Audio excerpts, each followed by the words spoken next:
Pada masa itu pernah terjadi ada dua orang Yahudi pura-pura masuk Islam dan tinggal di Madinah. Kisah nyata terjadi.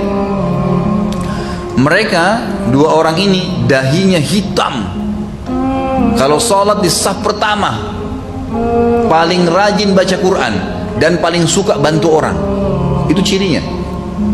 Subhanallah, salah satu Raja Mamalik ini mimpi melihat Nabi SAW dalam mimpi dan cuma mengucapkan tolong saya, kalimat itu saja. Maka raja ini pun segera ke Madinah, besoknya berangkat mengumpulkan masyarakatnya. Ada apa dengan kalian? Kok saya mimpi Nabi SAW bilang tolong saya? Apa yang saya akan tolong Nabi? Apakah kalian penduduk Madinah ini punya masalah karena kalian adalah tetangga Nabi SAW? Ada sesuatu? Kumpulkan keluarga-keluarga Nabi yang ada. Ada masalah dengan kalian? Gak ada. Pasti gak ada masalah? Gak ada masalah. Baik, ada nggak penduduk Madinah yang belum ikut sama kalian? Kata mereka ada, 2 orang yang belum ikut. Dan itu orang yang paling terbaik di antara kami. Ini orang Yahudi ternyata.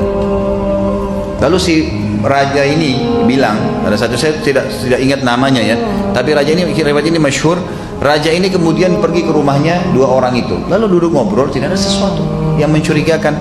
Subhanallah, sebelum keluar dari rumahnya orang yang dianggap tadi orang alim, dahinya hitam, suka membantu kalau sholat di saat pertama, orang Madinah semua tahu ini orang terbaik kami. Kata si raja ini, saya tiba-tiba melihat ada sebuah karpet permadani di tanah dan saya tiba-tiba ingin sekali karpet itu. Lalu kemudian saya pun bilang, saya ingin karpet itu.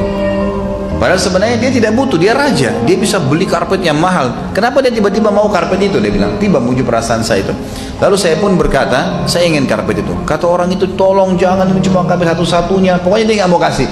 Kata raja ini, saya tidak tahu, baru pertama kali dalam hidup saya ingin berbuat zalim. Saya ingin mengambil secara paksa. Waktu ditarik ternyata di bawah karpet itu ada lubang, dan lubang itu ternyata menuju ke kuburan Nabi SAW.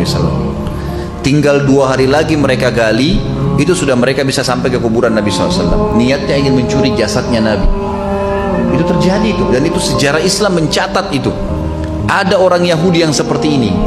Ada orang Yahudi, gitu kan? Bayangkan dia bisa dahinya hitam, orang yang paling baik, orang yang semua, kedoknya munafik, gitu kan?